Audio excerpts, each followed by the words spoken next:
안녕하세요.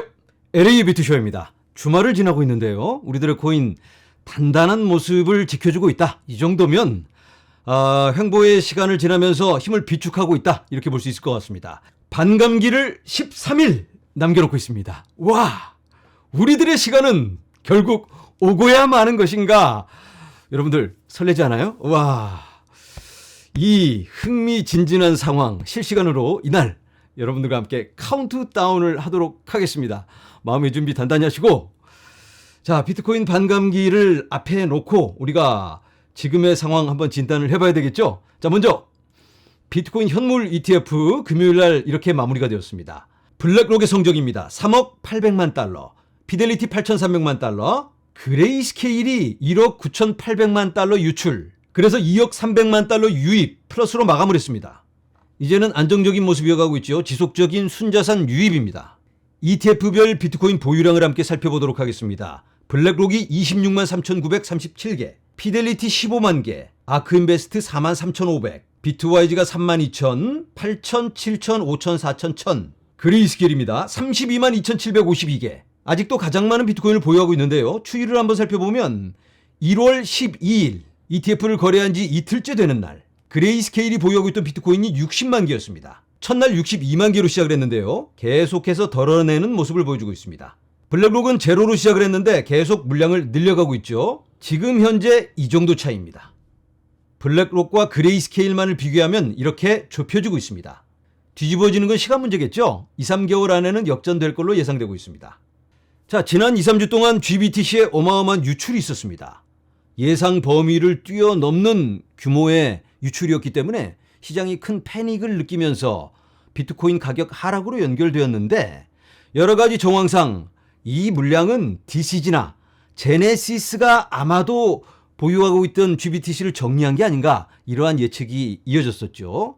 그게 온체인에서 확인되고 있습니다. GBTC의 수탁 서비스를 맡고 있는 코인베이스 지갑에서 32,000개의 BTC가 제네시스의 지갑으로 이동을 했습니다. 코인베이스에서 제네시스로 이동한 트랜잭션입니다.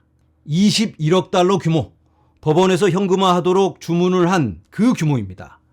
자, 그런데 여기서 우리가 생각해 봐야 될 게, 법원에서 주문할 때는 GBTC를 현금화한 다음 그 현금으로 비트코인을 사서 피해 보상을 해주는 걸로, 인카인드 보상입니다. 인카인드란 달러로 보상을 주는 게 아니고 비트코인으로 보상을 주는 겁니다. 고팍스나 제미니 이런 데다가 비트코인으로 갚아주는 겁니다.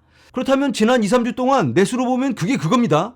GBTC를 팔아서 그걸로 다시 얼른 비트코인을 샀으니까 시장에 매도세가 없어야 되는데, 지난 2, 3주 동안 보면 큰 조정 하락이 있었습니다. 이 광경을 보고 아이고, GBTC가 밖으로 던져지네, 매도가 돼서 유출이 되네, 비트코인 시장에 팔리나 보다. 그러니까 실제로 ETF가 거래되고 비트코인이 사지고 팔리고 이 과정에서는 별로 매도세도 없었고 큰 움직임도 없었습니다. 다만 이걸 보고 있던 시장 참여자들의 반응이었다. 괜히 오버했던 것 같죠? 지난 영상에서 블룸버그의 에릭 발추나스가 공개한 그 차트가 있었죠? 실제 비트코인 거래 시간에는 별로 비트코인 움직임이 없었는데 장외 거래 시간에 큰 반응이 있던 모습을 우리가 확인을 했었습니다. 그래서 우리가 이걸 보면서 확인해 볼 수 있는 건, 지난 2, 3주 동안 GBTC 유출에 대한 시장의 반응은 좀 과한, 오바된 반응이었다, 이렇게 해석을 해볼 수 있겠고요. 그리고 중요한 건 이제는 제네시스가 이걸 다 처리를 했으니까 이 정도 물량이 시장에 던져질 이런 악재는 해소되었다라고 볼 수가 있겠습니다. 자, 지난 영상에서 제가 모겐 스탠리와 UBS가 서로 앞다투어서 비트코인 ETF를 고객들에게 제공하려고 준비하고 있다, 이러한 소문에 대해서 말씀을 드렸습니다. 어디까지나 확인은 아직 되고 있지 않은 소문입니다. 자, 그런데 블랙록이 이러한 신청을 합니다. 블랙록의 ETF에 대한 수정안인데요. AP라고 하는 Authorized Participant, 비트코인 가격과 ETF의 가격을 맞춰주는 그런 역할을 하는, 실무를 담당하는 그런 중간 주체입니다. 이걸 JP 모건이 독점으로 담당하고 있었는데요. 수정안에 추가로 시타델, 골드만삭스, UBS, 시티그룹, 이 회사들이 포함되었습니다. 그렇다면 이 친구들도 야, 우리도 좀 먹자, 우리도 끼워줘 하면서 지금 들이대고 있는 겁니다. 자, 이런 금융기관들이 서로 대놓고 참여하고 있다. 아직까지는 하고 싶어도 공개적으로는 못하고 뒤에서 우회적으로 재미를 많이 봐왔었는데 이제는 그냥 아예 서류를 제출해버렸습니다. 이름 딱 박아서 금융 세력들의 본격적인 진입이 아닌가. 자, 코인베이스 소송 관련해서 굉장히 의미 있는 소식이 들려오고 있는데요. 법원에서 2차 거래는 증권이 아니다라는 판결을 내려줬습니다.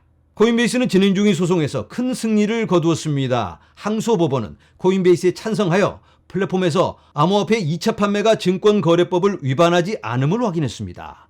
이 소송은 코인베이스와 SEC의 소송은 아니고 코인베이스의 고객들이 단체 소송을 걸었습니다. 야, 너희들이 증권을 취급하는 바람에 우리가 손해를 봤으니까 다 물어내 하고 단체 소송을 걸었는데 언급된 코인들이 진짜 증권이면 코인베이스가 불법 거래를 하게 했으니까 불리한 상황이 될 수 있었는데 법원에서 분쟁의 중심에는 코인베이스에 거래된 암호화폐가 유가 증권 기준을 충족하는지 여부가 있었습니다. 자, 이런 주문이 내려졌습니다. 코인베이스 무죄. 왜냐하면 고객들과 투자 계약을 하지 않았기 때문에.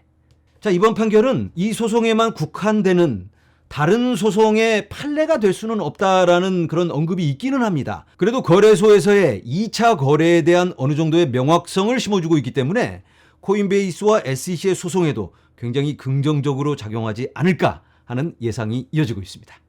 지난 영상에서 제가 리플의 스테이블 코인에 대해서 설명을 드렸습니다.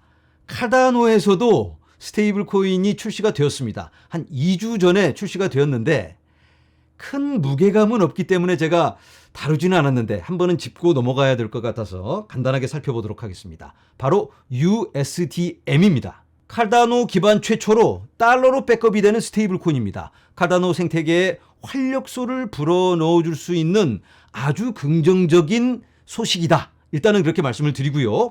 메헨이라는 회사가 발행하고 있습니다. USDM on Cardano. 이걸 통해서 여러 디파이 활동이 가능하고요. 유동성 스테이킹도 가능합니다.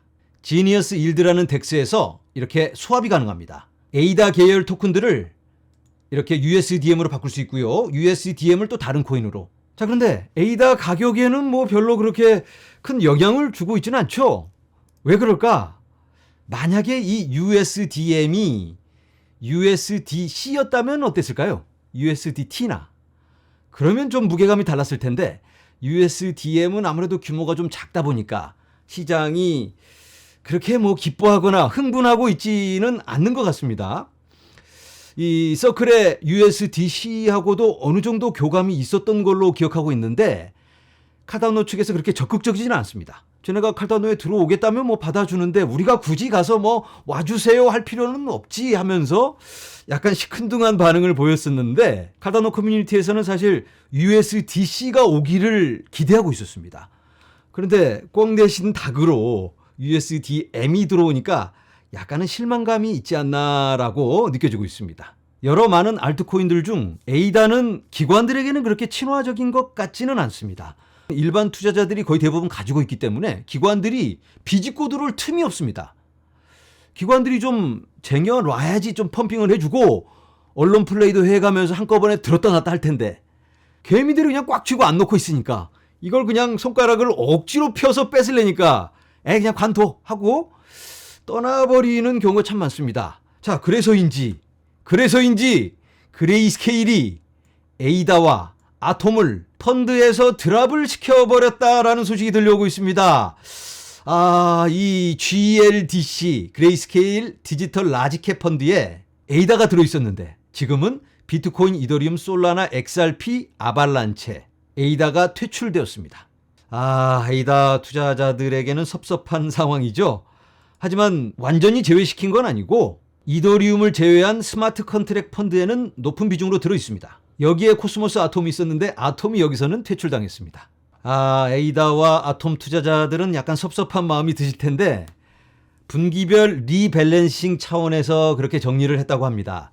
그런데 그레이스케일이 예전처럼 그렇게 독보적인 존재는 아닙니다. 더 큰 기관들도 진입을 하고 있고 또 여러 기준이 달라지고 있습니다. 에이다와 아톰 이런 친구들은 개발형, 발전형 코인이기 때문에 마치 비트코인에 요즘 많은 금융기관들이 알아서 진입을 하는 것처럼 때가 되면 에이다, 아톰도 기관 자금을 충분히 끌어들일 수 있는 그런 여력을 갖고 있다라고 말씀을 드립니다. 자, 이제는 마지막으로 코인 과세 유예 청원에 대한 말씀을 드려봅니다. 지금 현재 4801명 동의를 하셨고요. 81%를 지나고 있습니다. 오늘 끝장 봐야 되겠죠? 100% 채웁시다 우리. 자, 제가 이 내용에 대해서 만약에 코인 과세가 되면 어떻게 취득가가 맞춰질까 이런 부분에 대해서 설명을 드렸는데 영상을 올려드리고 나서 많은 분들이 댓글을 주셨어요. 제가 잘못 이해하고 있는 부분이 있어서 벌써 정해졌다. 그래서 제가 영상을 내리고 지금 다시 촬영을 하고 있습니다. 자, 어쨌든 취득가는 연말 기준으로 해서 맞춰진다라고 말씀을 해주셔서 제가 그렇게 이해를 하고 2년 전에 사실 제가 어느 회계사분께 문의를 해서 그 부분에 들은 내용 가지고 설명을 드렸는데 그때 가장 문제가 됐던 게 거래소에 있는 코인은 거래소에 기록이 있기 때문에 취득가를 임의로 정해줄 수 있고 손실 보고 있는 부분이 있다면 거기에 맞춰서 진행이 될 텐데 문제는 개인 지갑이었거든요. 개인 지갑에 있는 코인을 나중에 거래소로 옮겨와서 수익 실현을 한다면 이 코인이 얼마에 사졌는지 취득가를 알 수가 없기 때문에 제로로 책정이 된다라고 제가 알고 있었는데 개인 지갑에 있는 코인의 취득가도 자동으로 맞춰지는지는 제가 잘 모르겠습니다. 이제 영상 아래 댓글로 좀 남겨주시면 제가 참고를 하도록 하겠습니다. 자동으로 맞춰지는 게 정상인데 혹시 만약에 안 맞춰주면 큰일 나는 겁니다. 12월 31일 전에 이걸 가져와서 취득가 안 맞춰주면 부랴부랴 늦게 이걸 보내려다가 트래블러에 걸려서 이게 코인이 안 들어와서 어찌어찌 반환 신청하고 시간이 걸려서 내년에 나중에 입금이 돼서 취득가가 제로가 되면 큰일 나는 거니까 어쨌든 심각한 문제가 있다.